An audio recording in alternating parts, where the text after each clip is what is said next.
إن الحمد لله وحده من لا نبي بعده أما بعد قال رسول الله صلى الله عليه وسلم حب الدنيا رأس الخطيئة أو كما قال تعالى প্রিয় মুআজ্জাজ মুসলিম ইকরাম, আমরা সর্বপ্রথম ওই মহান আল্লাহ তাআলার দরবারে লাখ কোটি শুকরিয়া আদায় করছি যে মহান আল্লাহ তাআলা আপনাকে আমাকে যাচাই এবং বাছাই করে দুনিয়ার সমস্ত ফিতনা ফাসাদ হতে আল্লাহ তাআলার ঘরে ইবাদত করার জন্য মসজিদে এসে বসে কিছু দিনী কথাবার্তা বলার এবং কিছু দিনী কথাবার্তা শোনার তৌফিক দান করেছেন।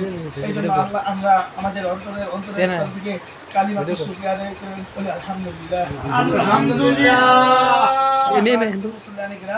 আমি আপনাদের মাঝে যে একটি হাদিস তেলাওয়াত করছি হুজুর সাল্লাল্লাহু আলাইহি ওয়াসাল্লামের অসংখ্য হাদিস থেকে অগণিত হাদিস থেকে আমি আপনাদের সামনে একটি হাদিস তেলাওয়াত করছি, যা মিশকাত শরীফের হাদিস, হুব্বুদ দুনিয়া রাসু কুল্লি খাতিয়া, অর্থাৎ দুনিয়ার মুহাব্বত সমস্ত গুনাহের মূল।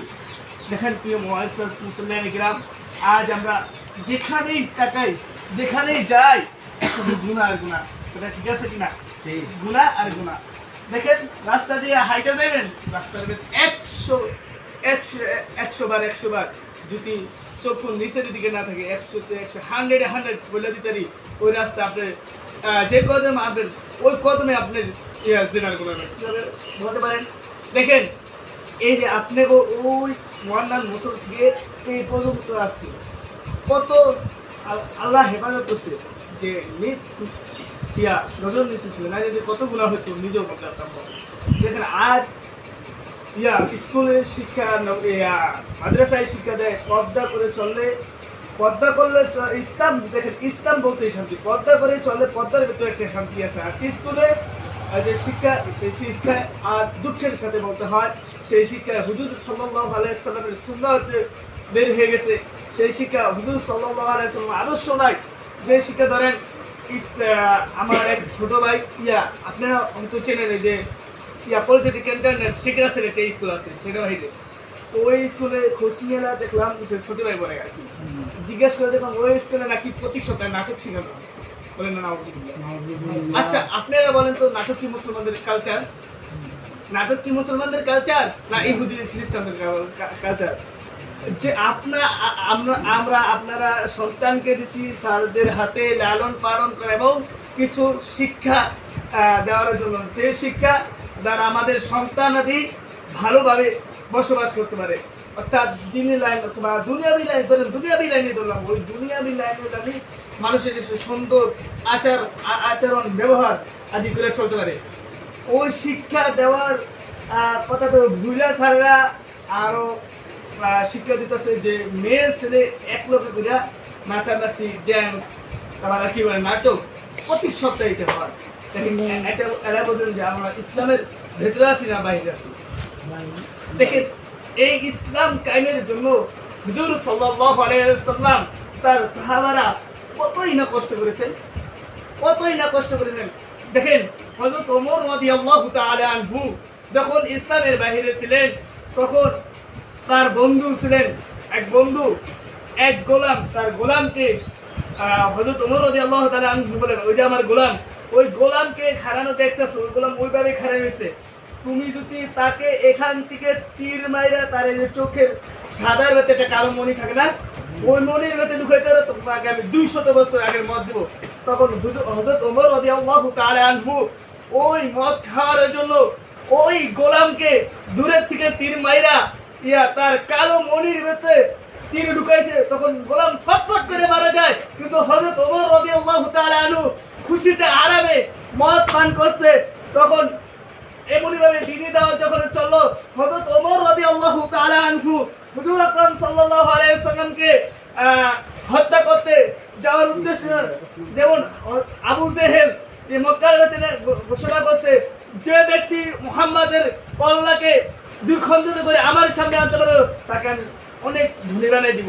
তখন হযরত কে দাঁড়াইতে সাহস পেল না, কিন্তু হযরত ওমর রাদিয়াল্লাহু তাআলা আনহু এক চিৎকারে বলেন আমি আছি। কি আমি আছি?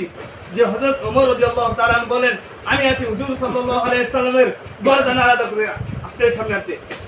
আবু জেহেল ছিলেন মূলত হযরত ওমরের মামা। কি ছিলেন? হযরত ওমরের মামা। আমার কথা কি আপনারা সব বুঝতে পারেন না? বুঝতে পারেন? তখন যখন যখন রাস্তা দিয়ে গেলেন তখন এক সাহাবীর সাথে হযরত ওমর রাদিয়াল্লাহু তাআলা আনহুর দেখা। তখন সাহাবী কয়, ইয়া ওমর, কোথায় যাওয়া হচ্ছে? তখন ওমর বললেন, হে আব্দুল্লাহ ইবনে মারুফ, আমি তো যাইতেছি মুহাম্মাদের কল্লা দ্বিখণ্ডিত করতে। তখন হযরত ওমর রাদিয়াল্লাহু তাআলা আনহুকে সাহাবী বললেন, ইয়া ওমর, তুমি আগে তোমার নিজের পরিবারকে সামলাও, তারপরে তুমি তারপরে মুহাম্মাদকে হত্যা করতে যাও। তখন ওমর বললেন, কি কথা তো কিছু বলতে পারলাম না। তখন হযরত ওমরকে বললেন, তোমার বোন ও ভগ্নিপতি মুসলমান হয়ে গেছে। তখন হযরত মুহাম্মদ রাসূলুল্লাহ সাল্লাল্লাহু আলাইহি ওয়াসাল্লামকে হত্যা না করতে দেয়া হযরত তার ভগ্নিপতি এবং বোন ফাতেমার বাড়িতে গেলেন।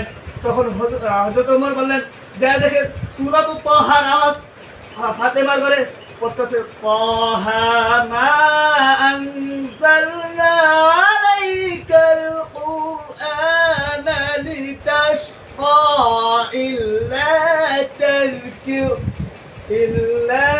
তাযকিরাতাল লিমান ইয়াখশা।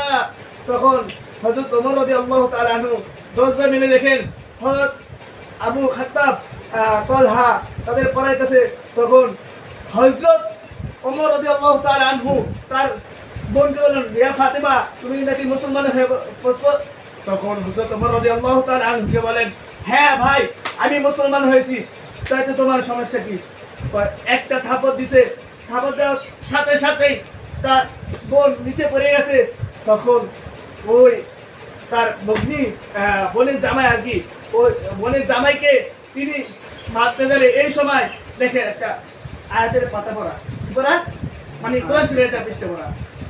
তখন উড়ায় তখন ফাতেমা রাদিয়াল্লাহু তাআলা আনহু বললেন, হ্যাঁ এটা উঠাবেন না, আগে আপনি গোসল করতে হবে, তারপরে এটা ধরবেন।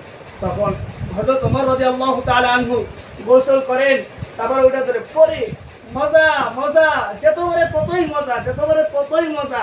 তখন হযরত ওমর রাদিয়াল্লাহু তাআলা আনহু দেরি না করে হুজুর সাল্লাল্লাহু আলাইহি ওয়াসাল্লামের দরবারে যে মুসলমান হয়ে গেল।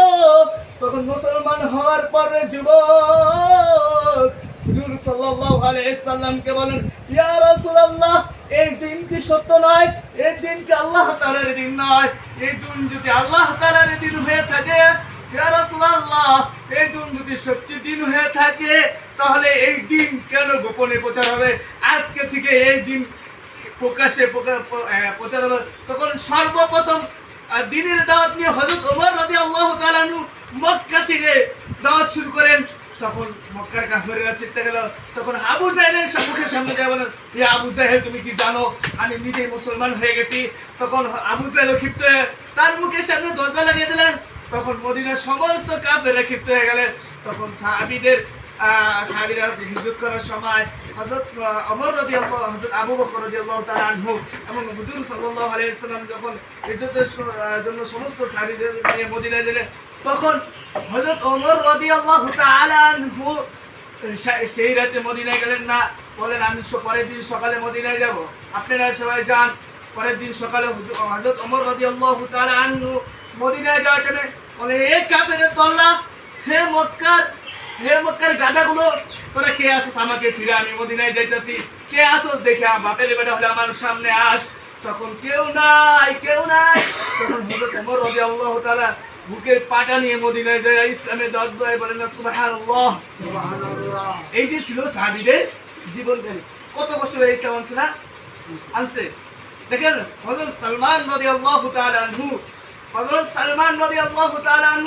হযরত মুহাম্মদ রাসূলুল্লাহ সাল্লাল্লাহু আলাইহি ওয়াসাল্লামের জন্ম হওয়ার আগে তার জন্ম হয়েছিল। হযরত সালমান রাদিয়াল্লাহু তাআলা আনহু তার বাবা ছিল অগ্নি পূজার সর্দার। তার বাবা কি ছিল? অগ্নি পূজার সর্দার, অর্থাৎ আগুন পূজার সর্দার। হযরত সালমান রাদিয়াল্লাহু তাআলা আনহু ছিল তার বাপের একমাত্র এক সন্তান। হযরত সালমান ফারসি রাদিয়াল্লাহু তাআলা আনহুকে তার বাপের মেয়েদের যেমন তার মা বাপ আবদ্ধভাবে বেঁধে থাকত, ঘরের বাইরে বেশি যাওয়া ফেরা করতে দেয় না। তখন সালমান রাদিয়াল্লাহু তাআলা আনহু অন্য কিছু শিক্ষা যদি নেয়, এই জন্য তার আব্বা তাকে ঘরের বাইরে অনুমতি ছাড়া বাইরে হেঁটে দিত না। হযরত সালমান রাদিয়াল্লাহু তাআলা আনহু যখন একদিন তার আব্বা গেছে অন্য এক রাষ্ট্রে, অর্থাৎ অন্য এক রাষ্ট্রে ব্যবসার উদ্দেশ্যে, তখন সালমানকে বললো, সালমান তুমি আমার খেজুর বাগানের আজকে একটু দেখাশোনা করো। তখন সালমান খেজুর বাগানে যাওয়ার উদ্দেশ্য নিয়ে রওনা দিল। দেখো সেই টাইমে তো হযরত ঈসা আলাইহিস সালামের ধর্ম, হুজুর সাল্লাল্লাহু আলাইহি সাল্লামের ধর্ম আগে হযরত ঈসা আলাইহিস সালামের ধর্ম ছিল না। হুজুর সাল্লাল্লাহু আলাইহি সাল্লামের ধর্ম ছিল হুজুর সাল্লাল্লাহু আলাইহি সাল্লামের জন্ম হয় হুজুর সাল্লাল্লাহু আলাইহি সাল্লাম জন্ম হওয়ার পূর্বে, হুজুর সাল্লাল্লাহু আলাইহি সাল্লামের জন্ম হওয়ার পূর্বে তখন যে ঈসার উম্মতরা নামাজ পড়তেছে, তখন সারা দিন কেটে যায়, ওই জায়গা থেকে সালমান নড়ে না, ওই জায়গা থেকে সালমান ওই জায়গার মধ্যে বসে আছে। আর শেষে তারা নামাজ পড়ে এসে বলে, তুমি এখানে কি করো? সালমান বললো, তোমরা এটা কি করলো? এত জন্ম দেখলাম, এমন তো কেউ কাউকে দেখি নাই যারা এমন ভাবে হাত বাঁধে, এমন ভাবে কি জানি চায়, তোমাদের মধ্যে এমন তো কাউকে দেখি নাই। তখন সালমানকে বললো, আমরা হলাম আল্লাহর নবী ঈসার উম্মত, আমরা হলাম আল্লাহর নবী ঈসার উম্মত, যার কারণে আমরা আল্লাহ তাআলার গোলামি করতে আছি। বলেন না সুবহানাল্লাহ। দেখেন তখন যখন সালমান রাদিয়াল্লাহু তাআলা আনহু বাড়িতে ফিরলেন, তার বাবা বলেন, ইয়া সালমান তুমি খেজুর গাছ দেখেছো? না বাবা, আমি খেজুর গাছ দেখতে পারি নাই। কেন দেখতে পারো নাই? আমি খেজুর গাছ দেখতে পারি নাই এই কারণে, আমি রাস্তা দিয়ে যখন যাইতেছি তখন এক মসজিদের মধ্যে দেখি কিছু লোক নামাজ পড়ছে, আল্লাহ তাআলার কাছে কি জানি চাইতেছে, এবং আমি তা দেখে আমার খুবই ভালো লেগে গেল, আমি তাদের উপরে খুবই আকর্ষণ হয়ে গেলাম, আসক্ত হয়ে গেলাম। তখন আমি আর যাই নাই। বাবা তো তখন ক্ষিপ্ত হয়ে গেল, সালমান তুমি এটি কি করছো? এটি তো ঠিক না, আমাদের ধর্মের উপর কোনো ধর্ম নাই, তুমি ভুল ধর্ম দেখেছো, তুমি আর বাড়ির বাইরে হইবা না, তোমার ভাই আমি এখন শিকল লাগাই দিছি। সালমান রাদিয়াল্লাহু তাআলা আনহু যখন শিকল পরায়, সালমান রাদিয়াল্লাহু তাআলা আনহু তখন একটি চিঠি লেখেন ওই ঈসা নবীর উম্মতদের কাছে, একটি চিঠি লেখেন। চিঠি লেখার পর ওই চিঠি দিয়ে দলের সত্তারের কাছে পড়ে, তখন ওই চিঠি দিয়ে উঠাইয়া দেখে সালমানের কথা। সালমান বলছে, তোমাদের যে জায়গায় মেন শোরুম, অর্থাৎ যে জায়গায় তোমাদের নবী সাল্লাল্লাহু আলাইহি সাল্লাম আছে, অর্থাৎ তার যে বড় হুজুর পাওয়া যাবে, অর্থাৎ যার কাছে এলেম বেশি পাওয়া যাবে, তার কাছে আমাকে নিয়ে চলো। তখন তারাও একটি চিঠি লিখলেন, তারাও একটি চিঠি লিখে বলেন, এমন তারিখে এমন দিন শাম দেশে যাবো, শাম দেশে ব্যবসার উদ্যোগে যাবো, সেই জায়গায় একজন বড় হুজুর আছে আমাদের। তখন হযরত সালমান রাদিয়াল্লাহু তাআলা আনহু তার একটি বিশ্বাসী দাস ছিল, ওই বিশ্বাসী দাস দ্বারা তার শিকল খুলিয়া তিনি পালাই গেলেন। পালাইয়া যাওয়ার পর ওই সামদেশে এক হুজুরের কাছে তাকে নিয়ে গেল। ওই হুজুর তাকে অনেক কিছু শিক্ষা দিল।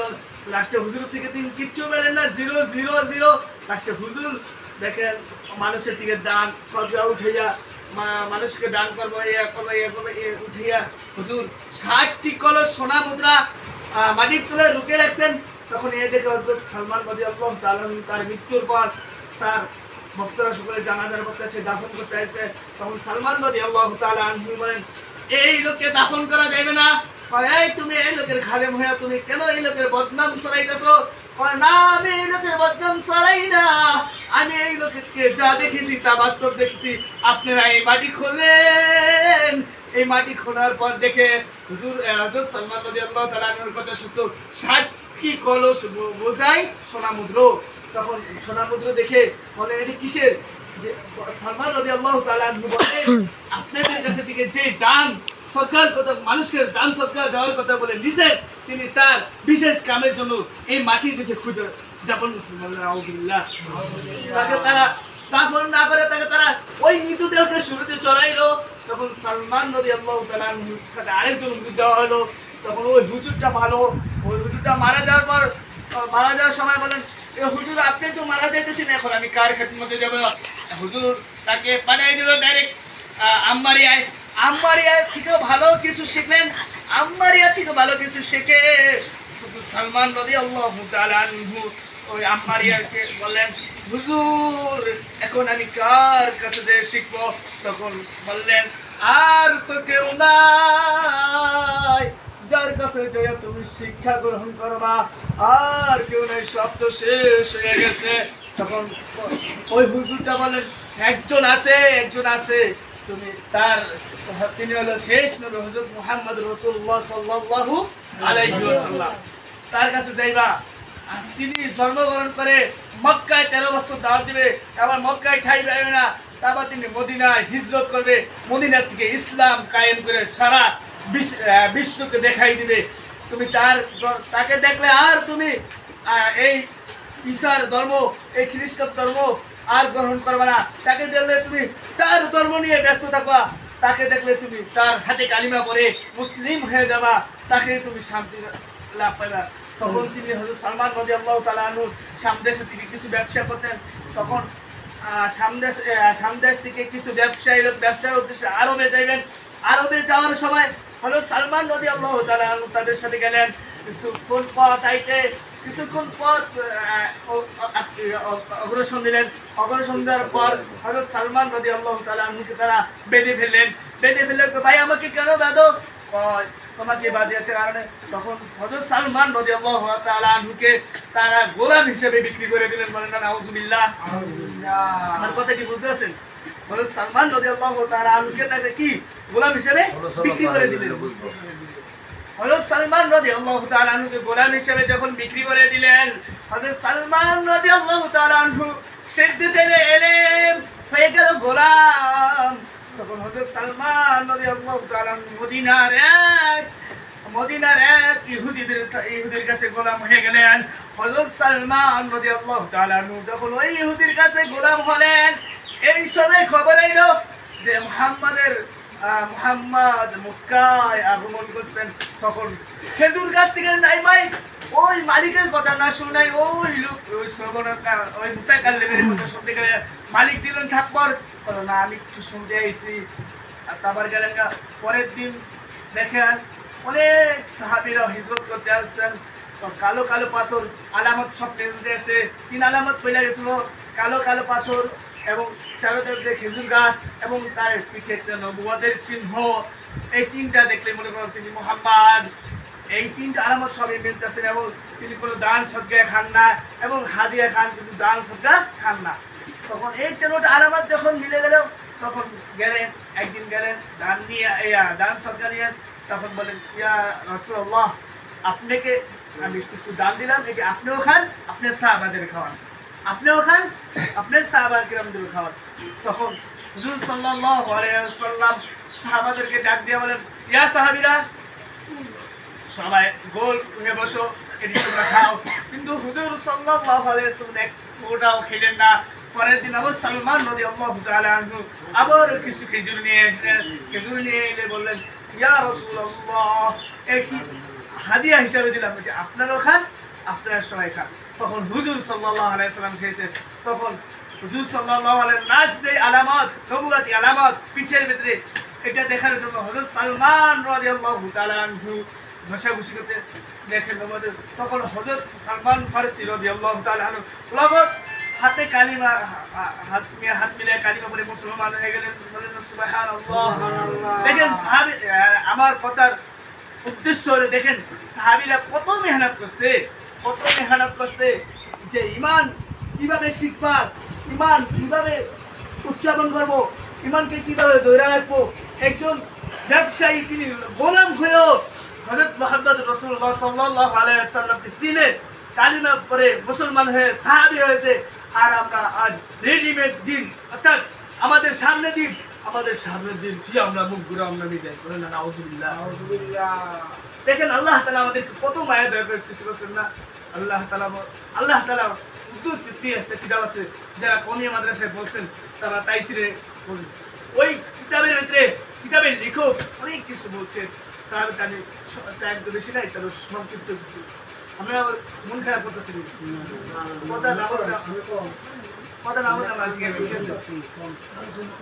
আল্লাহ তাআলা বলেন, মুসলমানু আল্লাহ সাইড মুসলমানগণ কি আল্লাহকে ভয় করো। আজ আমরা কিরকম ভয় করি? হ্যাঁ আচ্ছা, আর আমরা আল্লাহ তাআলাকে কেমনে ভয় করি? হে মুসলমান যুবক, আজ আমরা আল্লাহ তাআলাকে এই পরিমাণ ভয় করি না যেই পরিমাণ আল্লাহ তাআলার মাখলুককে ভয় করি। ও যুবক, তাকাইয়া দেখো, যদি মুসলমানকে জিহাদের দরজায় নামতে কয়, মুসলমান দৌড়ে পলায়। আর যদি মুসলমানকে সিন্নি খাইতে মসজিদ আইতে কয়, মুসলমান সবার আগে উপস্থিত হয়ে যায়। হে মুসলমান যুবক, এই সিন্নি নয় রে যুবক, ওই কাল কিয়ামতের মাঠে তোমার দাঁড়াইতে হবে। ওই হাসরের দিন তোমার হিসাব দিতে হবে রে যুবক। একটু পানির হিসাব যদি আমার আল্লাহ তাআলা তোমার দিকে না, আমি মুসলমান আল্লাহ তাআলা রহমত ছাড়া কোনোদিন হিসাব দিয়ে জান্নাতে যেতে পারবো না রে যুবক। মনে করছো কি জান্নাত এত সোজা রে যুবক? জান্নাত এত সোজা নয়, জান্নাত এত সোজা নয়। জান্নাত যদি এত সোজা হতো, ফিরাউনের মতো মানুষও জান্নাতে দৌড়ে পালাইতো। জান্নাত যদি এত সোজা হতো, আবু জেহেলের মতো মানুষও জান্নাতে পালাইতো। জান্নাত যদি সোজা হতো, নমরুদ কেন জাহান্নামে যাইতো না? জান্নাত যদি এত সোজা হতো, নবীর পিতা কেন আদর জাহান্নামে যাবে? জান্নাত যদি এত সোজা হতো, নবীর চাচা কেন আবু তালেব জাহান্নামে যাবে? ওরে আল্লাহর গোলাম যুবক, জান্নাতকে যত সোজা মনে করো, জান্নাত অত সোজা নয়। জান্নাত যদি সোজা হতো, তুমি ঘুমাই ঘুমাই জান্নাতে যাইতে পারতো, তাহলে আল্লাহ তাআলা তোমাকে এত বিধি দিত না। আল্লাহ তাআলা ডাইরেক্ট বানাইছে, এই অবস্থায় তোমাকে জান্নাতে ঢুকাই দিত। আমরা এক সময় জান্নাতে ছিলাম, কেননা হযরত আদম আলাইহিস সালাম জান্নাতে ছিল। আল্লাহ তাআলা আমাদের ওই জান্নাত থেকে দুনিয়ায় পাঠাইছে কিছু পরীক্ষা অর্জন করার জন্য। পরীক্ষার ফলাফল যদি ভালো হয় রে যুবক, নিশ্চিত একদিন না একদিন জান্নাতে চলে যাইতে পারবা। আর যদি পরীক্ষার ফলাফল খারাপ হয় রে যুবক, আফসোস করতে করতে জাহান্নামে যাইবা। এই জন্য আপনাদের পায়ে পড়ি, হাতে পড়িয়ে কিছু হলেও ভালো কাজ করে যান, কিছু হলেও ভালো কাজ করে যান। মালদ্বীপের মতো কিছু হলেও ভালো কাজ করে যান। দেখেন আরবের দেশে যখন আরবের দেশ থেকে একটি জাহাজ মালদ্বীপে এলো, মালদ্বীপে আসার মাঝখানে ওই জাহাজটি ডুবে গেল। ওই জাহাজটি ডুবে যাওয়ার পর সঙ্গে সঙ্গে সমস্ত মানুষ মরে গেল, কিন্তু একজন হাফেজে কুরআন যুবক, শোনো, লক্ষ্য করে শোনো, সময় লাগে একটু বেশি লাগুক, কিন্তু মন খারাপ করো না। আজকে আপনাদের সামনে কথা বলো, আল্লাহ তাআলা কোনোদিন নাও আনতে পারে, সেই জন্য আজকে করে কথা বলে যাই। শোনো, ওই হাফেজে কুরআনকে আল্লাহ তাআলা যখন বাঁচিয়ে রাখলেন, ওই হাফেজে কুরআনকে তারা ওই মালদ্বীপের জাল্লারা মাছের মতো হাফেজে কুরআনকে বাজারে নিয়ে গেল, বাজারে নিয়ে বিক্রি করার জন্য তৈরি হলো, কিন্তু এত টাকা চায়, কেউ তাকে কিনতে পারে না। তখন এক হিন্দু মহিলা এলো। হিন্দু মহিলার কোনো বাচ্চা কাচ্চা নাই, কিন্তু অর্থাৎ কোনো ছেলে সন্তান নাই, কিন্তু তার অনেক সহায় সম্ভব। তখন ওই হিন্দু মহিলা বলল, ও বাবা, তোমাদের যত সম্পদ লাগে তোমরা সমস্ত সম্পদ নিয়ে যাও, তবু ওই বাচ্চাকে আমার দাও। ওই বাচ্চাকে যখন দিল, ওই মালদ্বীপে সাগরের ভিতরে, দ্বীপের ভিতরে প্রত্যেক বছর সৃজন হতো। সৃজন হওয়ার পরে বাবা যুবক, ওই সৃজনে প্রত্যেক বছর একটি করে মেয়ে যদি ওই সৃজনের সামনে না দিত, তাহলে পুরা মালদ্বীপকে ধ্বংস করে ফেলানোর হুমকি দিত বজ্জিনরা। তখন ওই সৃজনে যদি মেয়ে দিত, মেয়েকে খেয়ে তারা খুব খুশি থাকতো। আবার এক বছর পর তখন এমন এক সময় এলো, ওই যে হাফেজে কুরআনের বাড়ি, যে হিন্দু মহিলা তাকে বাড়িতে কিনে নিয়েছেন, ওই হিন্দু মহিলার মেয়ের নামে তালিকা এলো। তখন হিন্দু মহিলা চিৎকার করে কাঁদতেছে। তখন বললেন, হে মা, আপনি কেন কাঁদেন? তখন হিন্দু মহিলা বললেন, আরে বাবা, তোমাকে বললে কোনো লাভ হবে না আমার। বললেন, মা একটু বলেন। তোমাকে আমি বলি, দেখো, আমার এই মালদ্বীপে একটি সিজন হয়, প্রত্যেক বছর একটি করে মেয়ে খাওয়া লাগে বজ্জিনদের, না হলে বজ্জিনরা পুরো মালদ্বীপকে ধ্বংস করে দেয়। আজ আমার মেয়ের নামে তালিকায় আছে। সন্ধ্যার পর রাজে পেশার থেকে কর্মচারীরা আমার মেয়েকে ধরে নিয়ে যাবে। তখন হাফেজে কোরআন আল্লাহ তাআলার উপর তাওয়াক্কুল ভরসা রেখে বললেন, এ মা, আপনি বোনকে নানু বাসায় পাঠিয়ে বোনের মতো সাজিয়ে দেন। হাফেজে কোরআন ছিলেন ছোট। তখন বললেন, আমাকে আপনি ওই সাগরের কাছে নিয়ে চলেন। তখন কয়, বাবা তোমাকে আমি হারাইতে চাই না, আমার কোনো ছেলে সন্তান নাই, আমার স্বপ্ন পূরণ করবে কে? কয়, মা আপনি চিন্তা করবেন না, আপনি তাকে নানুর বাসায় পাঠাইয়া দেন, আমাকে আপনি বোনের পোশাক পরে সাজাইয়া ওই সিজলের সামনে মন্দিরে দিয়ে আসেন। তখন ওই হাফেজি কোরআনকে তার তখন ওই হাফেজি কোরআনের বাসায় সন্ধ্যার পর সরকারি কর্মচারীরা এসে ওই হাফেজি কোরআনকে দেখে মহিলা বেশে বসে আছে, তখন তাকে তারা মহিলা বেশে নিয়ে যায়। তখন রাত 12টার সময় তাকে তারা মন্দিরে দিয়ে আসে, অর্থাৎ সাগরের পাড়ে দিয়ে আসে। সাগরের পাড়ে দিয়ে আসার পর যা ঘটলো রে ভাই যুবক, যা ঘটলো, তখন তারা দেখে ও সবাই গেলে গা, তখন ওই সিজল বিশাল বড় ঢেউ উপরে নিয়ে ওঠার পরে যুবক দেখলো ওই হাফেজে কোরআন সূরা ইয়াসিন পরে ফুট দিল পানিতে, ফুট দেওয়ার পর সিজল জগৎ ধ্বংস হয়ে গেল। তখন পরের দিন সকালে লাশ নিতে এলো, লাশ নিতে হাফেজে কোরআন শরীফ তেলাওয়াত করতেছে। তখন সবাই আহমারি করতো, হে ভাই তুমি কে? আর এখানে একটা লাশ ছিল, এই লাশটা কিসের লাশ? এখানে তো কালকে তোমরা আমাকে নিয়ে এসেছো, আমার বোনকে তো আমি নানুর বাসায় পাঠিয়ে দিয়েছি, আমাকে তোমরা নিয়ে এসেছো, তো সিজল হয় নাই, সিজলকে আমি আল্লাহ তাআলার কোরআন দিয়ে আমি ধ্বংস করে দিছি। কি বলো এটা? পরের বছর তাকে আনলো, পরের বছর একই ঘটনা বললো, তখন মালদ্বীপের সকলে মুসলমান হয়ে গেল। বলেন না সুবহানাল্লাহ। আপনারা কি কথা বুঝতে পারছেন? ষোলো ষোলো কতি হুজুর এলে বুঝবো কথা কিন্তু ষোলো ষোলো হয় না, কথা কইতে পারো ষোলো ষোলো, এটা তো বলতে কথা তো খালি সুর হয় কিন্তু তাল হয় না, তো ষোলো ষোলো করে ষোলো ষোলো কথা কইতে। আচ্ছা শোনেন, আগে সংক্ষিপ্ত সংক্ষিপ্ত করে দেবো। আচ্ছা সবাই এক নম্বরে বলছি, আস্তে আস্তে বলবো, আস্তে আস্তে। শোনেন, এই যে সুন্দর হইতেছে। এক নম্বরে বলছি কি, যে মুসলমানদের ঈমান এমন থাকতে হবে যা হাতের উপর যদি আগুন দিয়ে দেয়, ওই আগুন হাত ধ্বংস হয়ে যাবে, মুসলমানদের ঈমান যেন ধ্বংস না হয়। মনে আছে? 2 নম্বরে মুসলমানদের আমল এমন হতে হবে যা দেখে অন্য ধর্মের মানুষ মুসলমানদের জন্য দোয়া করতে থাকে এবং মুসলমান হতে ইচ্ছুক হয়ে যায়। 3 নম্বর এমন হতে হবে যা আমি যদি ইসলামের কোনো উন্নতি করতে নাও পারি, আমার দ্বারা যেন ইসলামের কোনো ক্ষতি না হয়। বুঝাইছে? আমার দ্বারা যেন ইসলামের কোনো ক্ষতি না হয়। 1 নম্বরে কি বলছি, কে বলতে পারবেন?